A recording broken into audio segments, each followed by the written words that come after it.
Fisher Stevens directed Palmer. I'm Riley Chow of Gold Derby. Did you see the Critics' Choice Award nomination that the film got this morning? Yeah, very exciting for little for Ryder Allen, and for the film, it's our first award acknowledgement nomination, so it's very exciting for us. You know, we're a And little late in the game for it, but we're excited. It's great. yeah, very late, but they do have that extended calendar this year. Yeah, I know. We'll see. Yeah. uh, yeah, that second lead, Ryder Allen, that you have. What were you looking for when you were casting his character? The role was so difficult because I needed somebody who was young who could play Sam. You know, somebody who's willing, a boy who's willing to get into a dress and play with dolls, and you know, I really thought I was going to cast somebody about 9 or 10 years old, to be honest, because I didn't think I could find anybody at 7, even though the role was for a 7-year-old, but a real 7-year-old who could actually handle learning lines, handle that role. And when Ryder walked in, I was first very nervous about his age, being 7. And also at 7, you get less time to shoot on the set because of child labor laws. But and he was really good at the auditions with me, but it wasn't until he read with Justin Timberlake that we knew he was it, and he just lit up. And I don't even think he knew who Justin Timberlake was, but there was something about the two of them and the chemistry and the feeling where I was like, thank you, whoever brought us this boy. He's amazing. And we just got really lucky. Yeah, can you tell me about Justin Timberlake, making him look so downtrodden, and he just seemed really tired the whole movie. He was really tired because we shot in 25 days. We shot with him. He never left the set. He'd come in the morning, didn't have trailers. So he'd show up, we'd have all his different outfit changes on hangers in the bathroom of the sets or in the car because he never would leave. And after work every night, we went and met and rehearsed the next day. And he got tired, and it was good for the character. I think the character was exhausted. The character's stress of getting out of prison. Justin said that he knew a lot of guys like this growing up outside of Memphis, that he related to. And yeah, I mean, one of the scary things about doing the film, when I read the script, I wanted it to be like you were being dropped into a new world, like you were watching real life, real people, because I make a lot of documentaries, and I wanted it to be very much like the audience was almost watching a documentary. But when you have a pop star of the stature of Timberlake, you know, you got to make sure that after 2 minutes you forget you're watching Justin Timberlake, and that was something that we really worked on, not just with his look. It was more about inside and what was going on with him inside.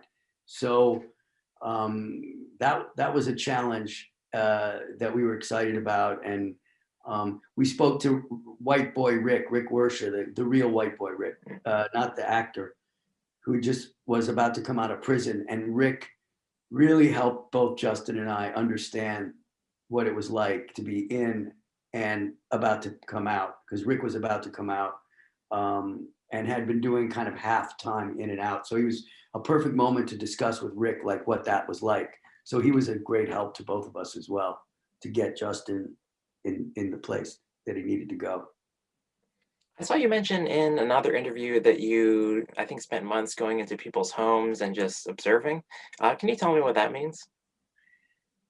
Well, I wanted it, like I said, to be authentic. And one of the things I really love about directing features and making documentaries is I love seeing how other people live and seeing their kind of being a voyeur. And because I had a lot of time before we got the movie greenlit, I scouted quite a bit, different areas in different states, actually, because we weren't sure if we were going to shoot in Georgia or shoot in Louisiana. We knew we needed a rural state with a tax credit.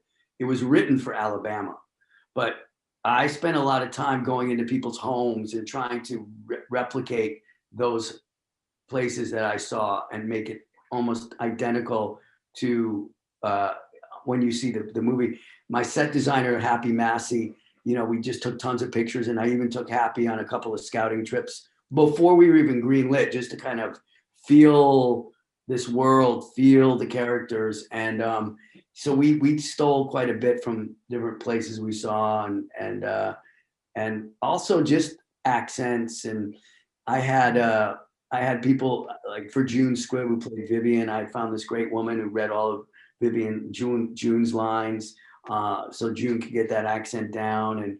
And Juno did, she did. Everybody did a lot of research and digging in. I think that really helped us just create this world that we made in this film. And why around New Orleans ultimately? Well, we weren't really. We were about an hour from New Orleans. Okay. I think we some people lived in New Orleans.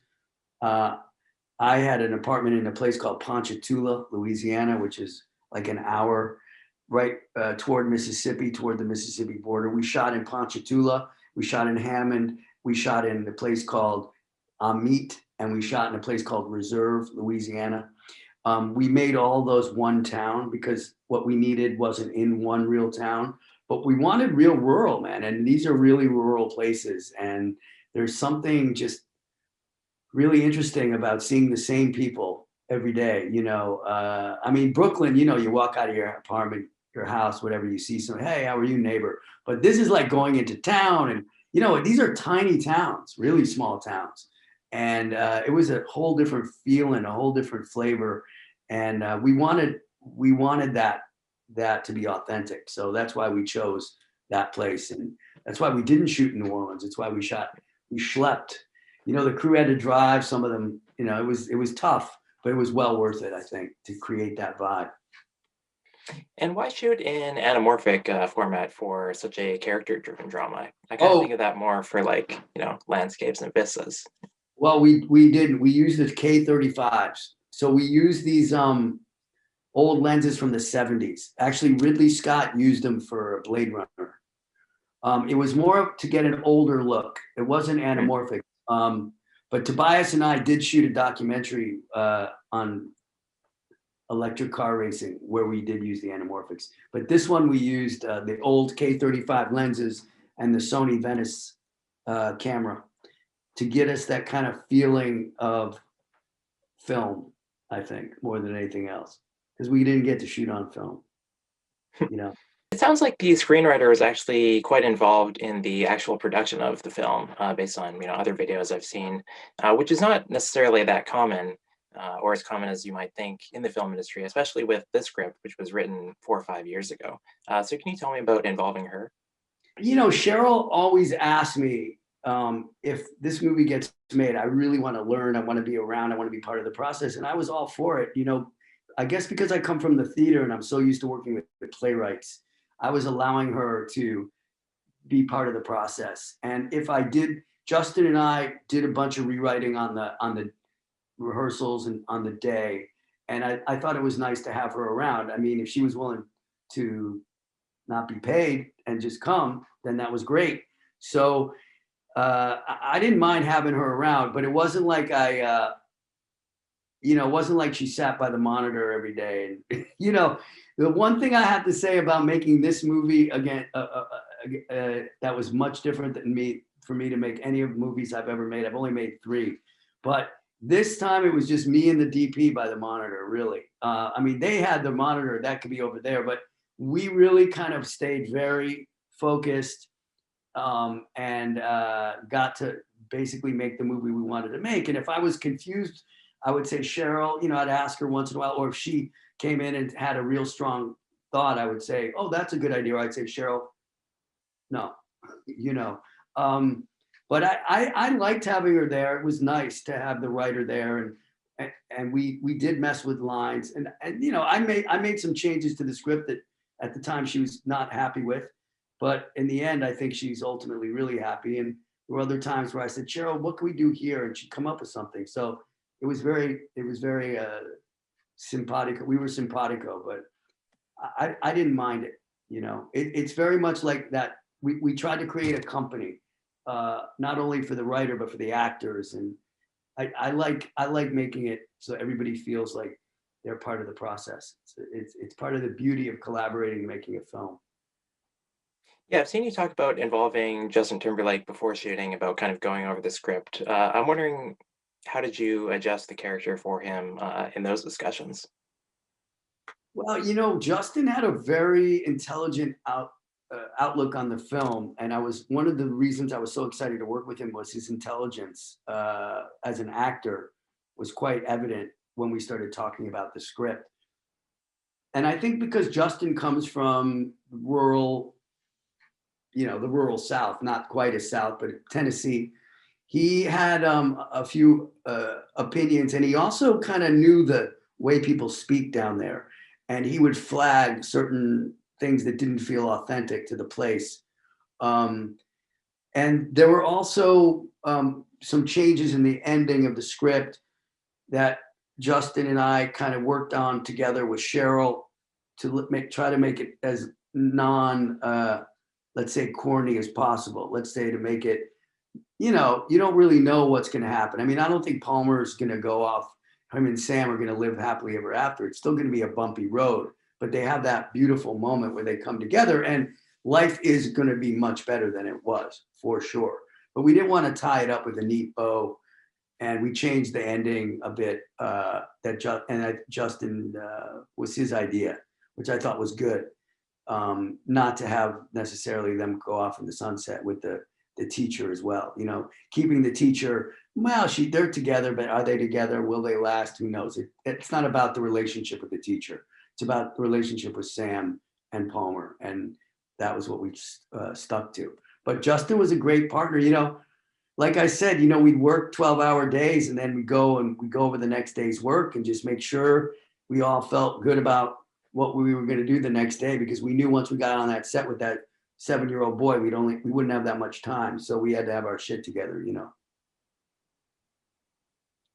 I want to ask about some of your other projects because you always have so many. I love how if people are watching, series television like Succession or The Blacklist or The Good Fight, they might see you in the side of The Office. And then you have this whole other career as this Oscar-winning documentarian who produced Tiger King. Now you've got this movie out. How do you feel about what you've accomplished in Hollywood wearing all these different hats?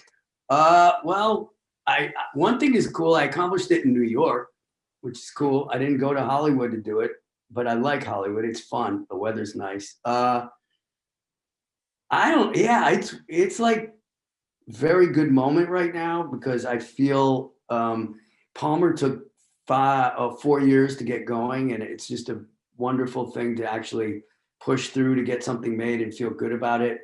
I love acting, man. I love acting with great actors, getting to work with James Spader, getting Succession is the dream of all dream jobs, working with the cast, the best actors. Oh my God, they're amazing.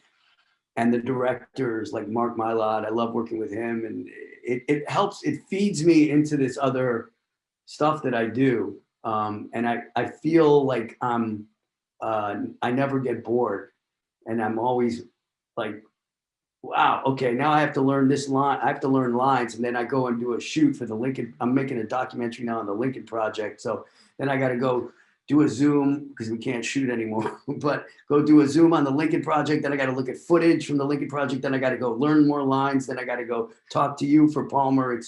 It's a wonderful, wonderful moment, and I really feel inspired by going from a doc to acting to feature.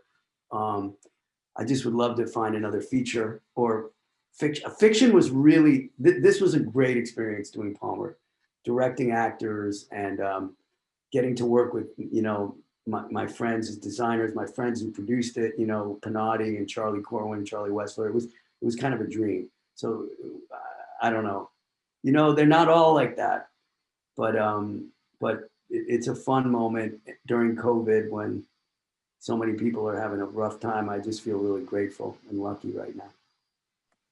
I think you really helped at the start of COVID with Tiger King. Do you have any update on continuing that with the season 2?